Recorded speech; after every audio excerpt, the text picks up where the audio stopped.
જય શ્રી કૃષ્ણ। આજે આપણે બનાવીશું આખા ભરેલા મરચાંનું શાક। તો એ મરચાં હું અહીં આવી રીતે ધોઈને મેં રાખી દીધા છે। એના માટે આપણે મટીરિયલ જોશે મરચાં, બેસન, અડધો કપ મેં બેસન લીધું છે, મીઠું, હળદર, લાલ મરચું, ધાણા જીરું, લીંબુ અને ખાંડ અથવા સાકર અને 3 ટેબલસ્પૂન જેટલું તેલ જોશે। હવે આપણે રેસીપી બનાવવાની શરૂઆત કરીએ। તો પહેલાં તો આપણે મરચાં ધોઈ અને કટિંગ કરી લઈએ। તો આખા મરચાં છે એટલે આપણે આ રીતે સમારી લેશું। હવે આમાંથી આપણે જે બી વગેરે છે એ બધું કાઢી લેશું। આખા મરચાં છે એટલે બીમાં બહુ તો બી નથી, નીકળી જ જાય છે ને આટલા મોટા મરચાં છે એટલે આપણે એના 2 ભાગ કરી લેશું।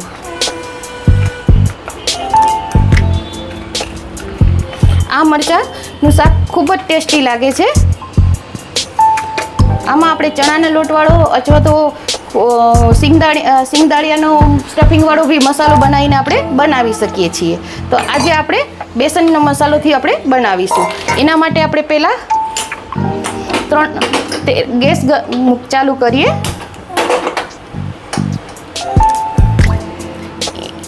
એમાં 3 ટેબલસ્પૂન જેટલું તેલ લીધું છે મેં, એમાંથી 2 ટેબલસ્પૂન આપણે તેલ મૂકીશું લોટને શેકવા માટે। આ આપણે ચણાનો લોટ લીધો છે સ્ટફિંગ બનાવવા માટે, અડધો કપ છે।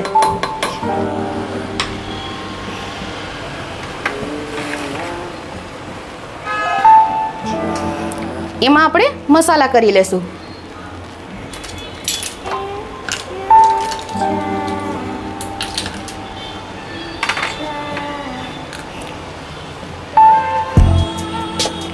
લાલ મરચું આપણા ટેસ્ટ પ્રમાણે 2 ટેબલસ્પૂન જેટલું 2 સ્પૂન નાખું છું હું, 2 ટીસ્પૂન। હળદર 1/2 ટીસ્પૂન, મીઠું આપણા ટેસ્ટ પ્રમાણે। સિંધાલું નમક છે એટલે આપણા હેલ્થ માટે પણ સારું છે। અને ધાણા જીરું થોડું સરખું નાખવાનું। એ હું 2.5 થી 3 સ્પૂન નાખું છું। હવે આને આપણે બધું મિક્સ કરી લેશું।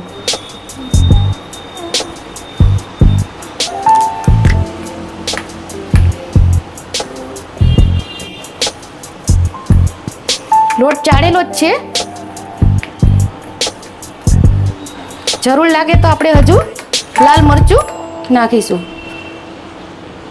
કશ્મીરી લાલ મરચું છે એટલે બહુ તીખું નહીં થાય। અને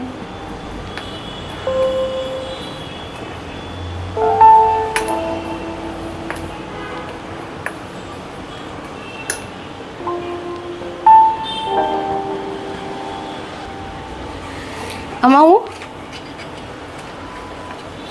હિંગ બતાવતા ભૂલી ગઈ હતી, 5 ચમચી હિંગ નાખું છું।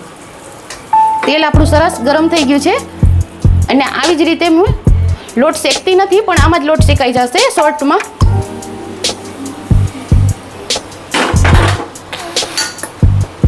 અને મિક્સ કરી નાખવાનો।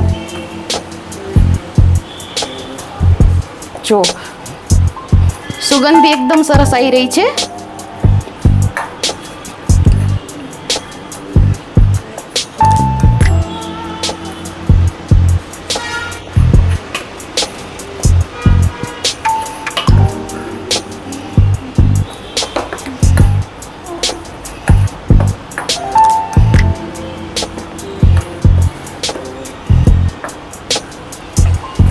એકદમ સરસ થઈ ગયું છે। હવે એમાં આપણે લીંબુ નીચોઈશું।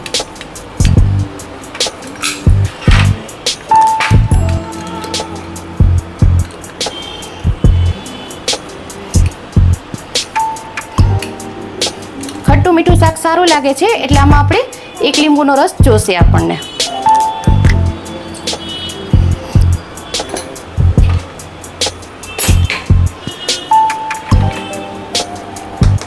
અને આપણે આમાં ખાંડ નાખીશું। ગોળ પણ નાખી શકીએ પણ ખાંડનો ટેસ્ટ ખૂબ જ સારો આવે છે।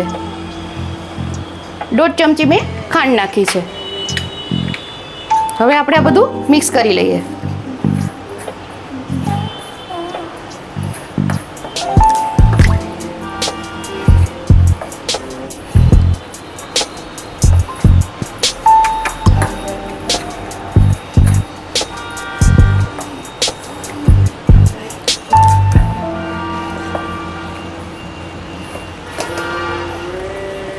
આમાં કોથમરી કે આપણે નાખવું હોય તો નાખી શકાય, પણ ધાણા જીરું ને બધો મસાલો નાખ્યો છે એટલે એનો ટેસ્ટ સારો આવે છે, એટલે હું નથી નાખતી.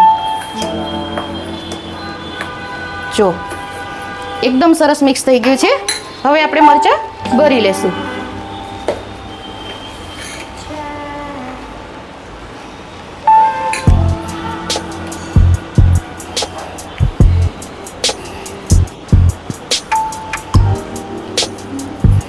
આ રીતે આપણે મરચાં ભરતા જઈશું.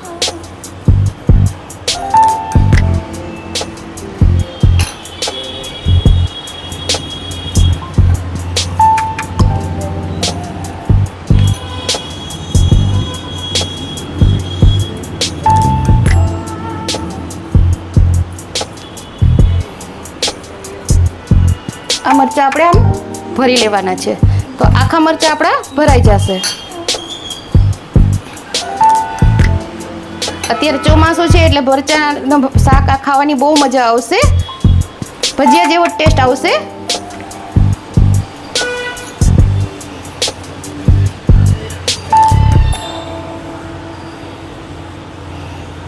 આની સાથે બાજરીના રોટલા, જવારના રોટલા, પરોઠા બહુ મસ્ત લાગે છે. અને ભાત સાથે ખાવા તો ગોળા ભાતનો ટેસ્ટ આવશે.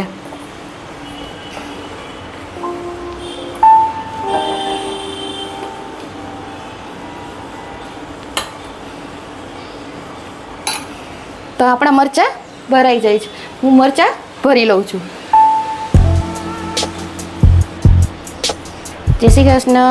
મેં હવે કુકરમાં મરચાં બાફી લીધા છે, કારણ કે મેં દાળ ભાત મૂકવા હતા એટલે એની સાથે બફાઈ જાય જોડે જોડે, બે સાથે આપણું કામ થઈ જાય, એટલે આપણે અલગથી ના કરવું પડે.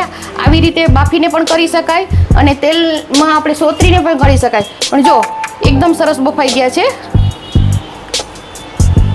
એકદમ પ્લેન આવી રહી છે. હવે આપણે આનો વઘાર કરીશું. આમાં આપણે 2 ટેબલસ્પૂન જેટલું તેલ લેશું.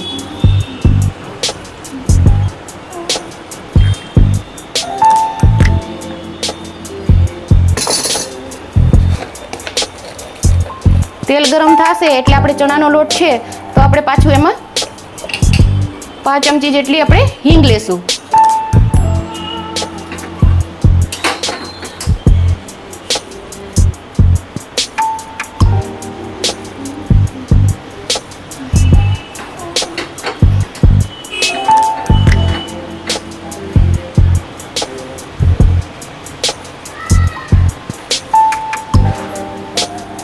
તેલ આપણું ગરમ થઈ ગયું છે.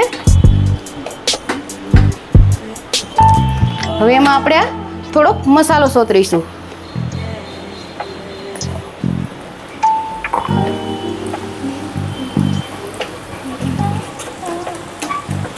એટલે હિંગ ને મસાલો સરસ મિક્સ થઈ જશે.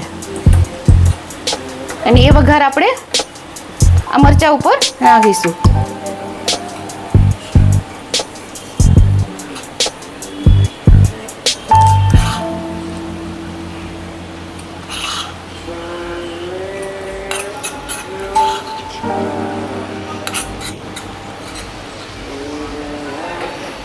હવે આપણે આ મરચાંનું શાક છે એ આપણું તૈયાર છે.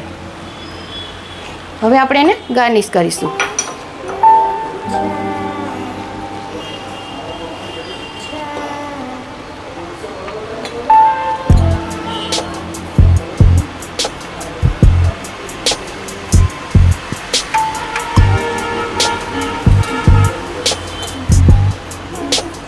અત્યારે આપણે જોઈતા પ્રમાણે મેં કર્યું છે.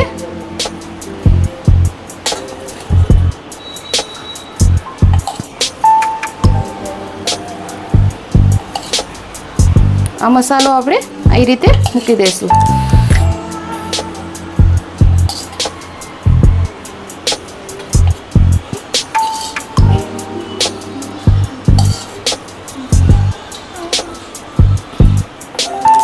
તો તૈયાર છે આપણું આખા ભરેલા મરચાંનું શાક.